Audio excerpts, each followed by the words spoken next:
ये वाला WhatsApp forward आपको भी आया था? ऐसा क्यों होता है कि मम्मी को बच्चों से ज़्यादा ठंड लगती है? क्योंकि मम्मी माने या ना माने, लेकिन मम्मी की मशीनरी पुरानी है। नो डाउट मम्मी के पास लेटेस्ट सॉफ्टवेयर अपडेट्स हैं जो बच्चों के पास नहीं है, लेकिन हार्डवेयर तो थोड़ा नाजुक हो चुका है ना। नमस्कार, मैं हूँ ईशा, आप देख रहे हैं सेहत टॉक, और मैं मम्मी का बिल्कुल भी मजाक नहीं उड़ा रही हूँ। मैं कंप्यूटर की भाषा में सिर्फ ये समझाने की कोशिश कर रही हूँ कि हम सबके शरीर थोड़े थोड़े अलग होते हैं। इसीलिए किसी को ठंड ज़्यादा लगती है तो किसी को ठंड कम लगती है। कैसे? समझाती हूँ।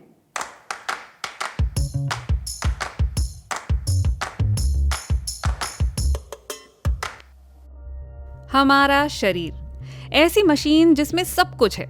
665 मोटर्स जो हमारी हर मूवमेंट को कंट्रोल करती हैं।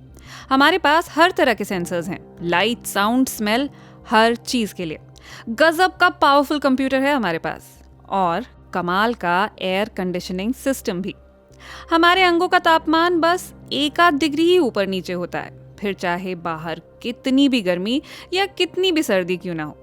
हम जब भी कभी अपनी मसल्स को हिलाते हैं तो हमारा शरीर उसका फायदा उठाकर गर्मी पैदा करता है। इसीलिए जब हमें ठंड लगती है तो हम कांपने लगते हैं। इस तरह से शरीर गर्म होने लगता है। साथ ही कंपकपी के दौरान त्वचा पर मौजूद धमनियां सिकुड़ने लगती हैं, ताकि जो गर्मी पैदा हो रही है वो शरीर में ही रहे, हवा में ना उड़ जाए। ज्यादातर लोगों को 20 डिग्री के आसपास का तापमान सबसे अच्छा लगता है। ऐसा इसलिए क्योंकि इस टेम्परेचर पर शरीर को कुछ भी एक्स्ट्रा नहीं करना पड़ता।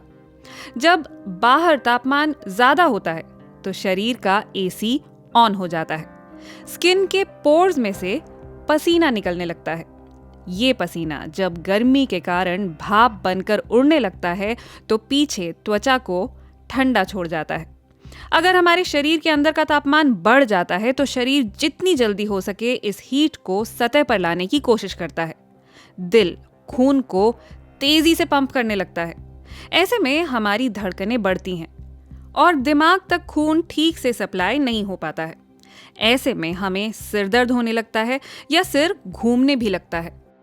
इसीलिए तो गर्मी के मौसम में लोग अक्सर चक्कर खाकर गिर जाया करते हैं। और अगर मौसम ऐसा हो कि सिर्फ गर्मी ही नहीं, उमस भी हो, तो सिर्फ पसीने से भी काम नहीं बन पाता, क्योंकि शरीर तो अपना काम कर रहा होता है, लेकिन हवा में नमी के चलते पसीना उड़ नहीं पाता। ऐसे में हमारा एसी ओवरलोड हो जाता है। अगर शरीर के अंदर तापमान 40 डिग्री से ऊपर पहुंच जाए तो इससे हमारी जान को खतरा भी हो सकता है। इसीलिए जरूरी है कि गर्मी के मौसम में अपना ज्यादा ध्यान रखा जाए। सिर्फ ठंडा पानी पीने से काम नहीं चलेगा। आपको इस बात का भी ध्यान रखना होगा कि आप गर्मी में ज्यादा भाग दौड़ ना करें।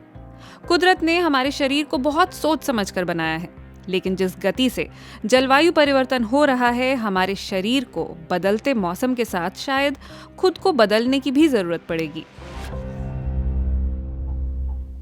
और जब तक ऐसा नहीं होता है तब तक हमें अपनी आदतें बदलने की जरूरत है। हम ना एक अजीब से चक्र में फंस गए। जिस तरह से गर्मी हर साल बढ़ रही है, एसी के बिना लोगों का काम चलेगा नहीं। घर में एसी, कार में एसी, मेट्रो में एसी, ऑफिस में एसी, और जिस स्पीड से एसी बढ़ रहे हैं वो ग्लोबल वार्मिंग को और बढ़ाएंगे। अब ये कैसे हो रहा है ये आप अशोक जी से समझिए। बहरहाल मैं आपको सिर्फ इतना समझाना चाह रही हूं कि जैसा अभी 2 मिनट पहले आपने देखा, ज्यादातर लोगों को 20 डिग्री सबसे कंफर्टेबल टेम्परेचर लगता है।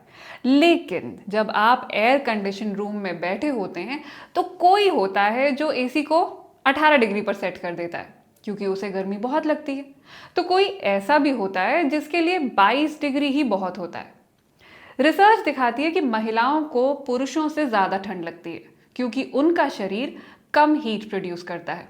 यूएस और यूके में हुई रिसर्च के अनुसार ऑफिसेज में सेंट्रल हीटिंग अधिकतर आदमियों के हिसाब से सेट की जाती है। इसीलिए वो तो कंफर्टेबल होते हैं, जबकि महिलाएं ठंड में कांप रही होती हैं। और फिर उन्हें ऐसे कमेंट सुनने को मिलते हैं कि फैशन करना है इन्हें, इसलिए तो इतने मोटे स्वेटर्स पहने हुए हैं। या फिर ये कि अरे डाइट करने के चक्कर में ठीक से खा नहीं रही है ना, इसलिए ठिठुर रही हैं। अगर आपके ऑफिस या घर में भी इस तरह की बातें होती हैं तो समझने की कोशिश कीजिए कि बायोलॉजिकली महिलाओं और पुरुषों का शरीर थोड़ा सा अलग तरीके से फंक्शन करता है। फिर निकल आई ईशा के अंदर की फेमिनिस्ट। रिसर्च बेस्ड फैक्ट था। खैर, अगर आपके साथ भी ऐसा कुछ हुआ हो तो बताइएगा ज़रूर कमेंट करके। मैं मिलूंगी आपसे अगले हफ्ते। नमस्कार।